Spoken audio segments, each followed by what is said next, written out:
Hello friends, welcome back to our channel Ramika's diary. நம்ம வந்து இன்றைக்கி ஸ்னோ டே இன் கனடா தான் பார்க்க போகிறோம். அதுக்கு முன்னாடி நம்ம சேனலை ஃபஸ்ட் டைம் பார்க்குறீங்க அப்படின்னா கண்டிப்பாக சப்ஸ்கிரைப் பண்ணுங்கள். ஆல்ரெடி சப்ஸ்கிரைப் பண்ணி சப்போர்ட் பண்ணிகிட்ருக்கிற நம்ம ஃப்ரெண்ட்ஸ் எல்லாருக்குமே ரொம்ப ரொம்ப தேங்க்ஸ்.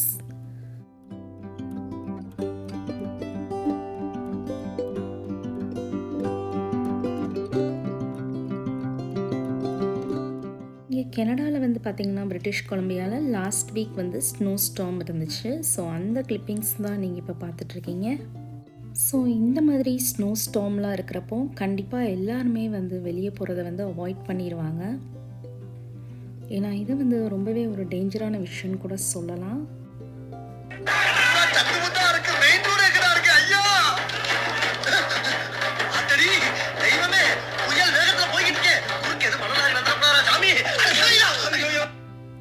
இந்த மாதிரி ஸ்னோவை எல்லாமே மெல்ட் பண்ணுறதுக்கு வந்து இங்கே வந்து நிறையா ரோட் சால்ட்லாம் யூஸ் பண்ணுவாங்க, டிஐசிங் சால்ட் அப்படின்னு சொல்லிட்டு. ஸோ இந்த சால்ட் வந்து பார்த்திங்கன்னா கால்சியம் குளோரைட் அப்படின்னு சொல்லுவாங்க இல்லையா, இதை தான் வந்து யூஸ் பண்ணுவாங்க. இது வந்து பார்த்திங்கன்னா ரொம்பவே வந்து ஃபாஸ்ட்டாக வந்து அந்த ஸ்னோ எல்லாத்தையுமே மெல்ட் பண்ணிடும். ஸோ இந்த மாதிரி ஃப்ரெஷ்ஷான ஸ்னோ வந்து பார்க்குறதுக்கு வந்து ரொம்பவே அழகாக தான் இருக்கும். பட் ஆனால் வந்து அது ஃப்ரெஷ்ஷாக இருக்கிற வரைக்கும் தான். பட் செகண்ட் டே தேர்ட் டேலாம் ஆயிடுச்சு அப்படின்னா நம்ம ப்ராப்பராக சால்ட்லாம் போட்டு மெல்ட் பண்ணலை அப்படின்னா அது வந்து பிளாக் ஐஸாக ஃபார்ம் ஆயிரும். அந்த மாதிரி பிளாக் ஐஸ் ஃபார்ம் ஆயிடுச்சுன்னா அதில் நம்ம கால் வச்சோம் அப்படின்னா கண்டிப்பாக ஸ்லிப் ஆகி விழுகிறதுக்கு நிறையா சான்சஸ் இருக்குது. அந்த மாதிரி விழுந்து நிறையா பேர் கோமாக்கு போனவங்களும் இருக்கிறாங்க. ஸோ அதனால தான் பார்த்திங்கன்னா இங்கே கவர்மெண்ட் வந்து ரொம்பவே ஸ்ட்ரிக்டாக இருப்பாங்க இந்த ஐஸ் மெல்ட் பண்ணுற விஷயத்தில். பப்ளிக் பிளேசஸ்லலாம் எல்லாமே அவங்க ப்ராப்பராக சால்ட் போட்டு மெல்ட் பண்ணிடுவாங்க. பட் ஆனால் அப்பார்ட்மெண்ட் அண்ட் இண்டிவிஜுவல் ஹவுசஸில் வந்து அவங்கவுங்க ஓன் ரெஸ்பான்சிபிலிட்டி தான். ஸோ சால்ட் வந்து ப்ராப்பராக வந்து போடணும், இல்லைன்னா வந்து நம்ம ஃபைன் பே பண்ணுற மாதிரி இருக்கும். இந்த கிளிப்பிங்ஸ் எல்லாமே வந்து ஸ்னோ ஸ்டார்ம் வந்து முடிஞ்சோன்னே எடுத்தது தான். நம்ம குட்டி பாப்பா வந்து நல்லாவே என்ஜாய் பண்ணாங்க. அதே மாதிரி இந்த மாதிரி ஸ்னோவில் வரப்போ நம்ம வந்து பயங்கரமாக லேயரிங் பண்ணியிருந்தால் தான் நம்மளால் வந்து சர்வை பண்ண முடியும். தெர்மல்லேருந்து ஒரு 3 to 4 லேயர்ஸ் நம்ம போட்டிருந்தா மட்டும்தான் ஸ்னோவில் வந்து ஃப்ரீயாக நம்மளால் இருக்க முடியும். இல்லைனா வந்து நிறையா ஃப்ரோஸ்ட் பைட் கூட ஆயிரும்.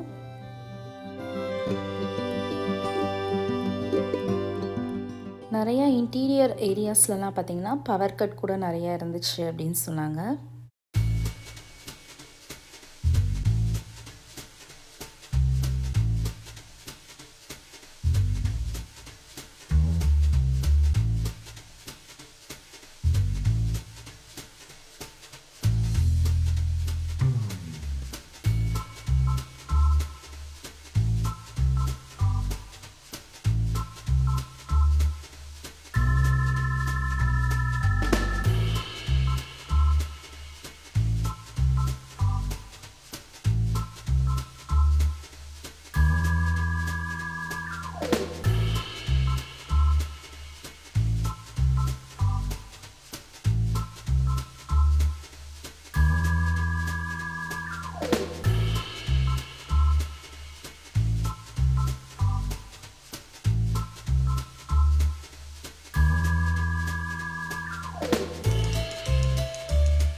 ஸோ பாருங்கள், இந்த பிளான்ஸ் எல்லாமே வந்து ஸ்னோவாலேயே ஃபுல்லாக கவர் ஆயிடுச்சு.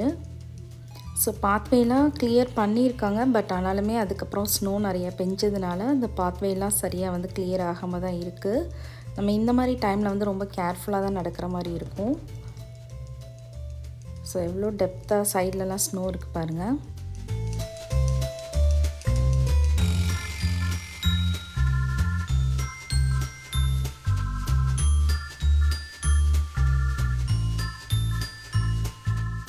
ட்ரீ பிரான்ச்சஸ்லாம் பார்த்திங்கன்னா நல்லா ஸ்னோ வந்து கவர் பண்ணியிருக்கோம். அது வந்து பார்க்குறதுக்கே ரொம்பவே அழகாக இருக்கும்.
ஓகே ஃப்ரெண்ட்ஸ், இந்த வீடியோ பார்த்து எல்லாருமே ரொம்ப என்ஜாய் பண்ணியிருப்பீங்கன்னு நினைக்கிறேன். இந்த வீடியோ உங்களுக்கு பிடிச்சிருந்ததுன்னா லைக் பண்ணுங்கள், ஷேர் பண்ணுங்கள், நம்ம சேனலை சப்ஸ்கிரைப் பண்ணுங்கள்.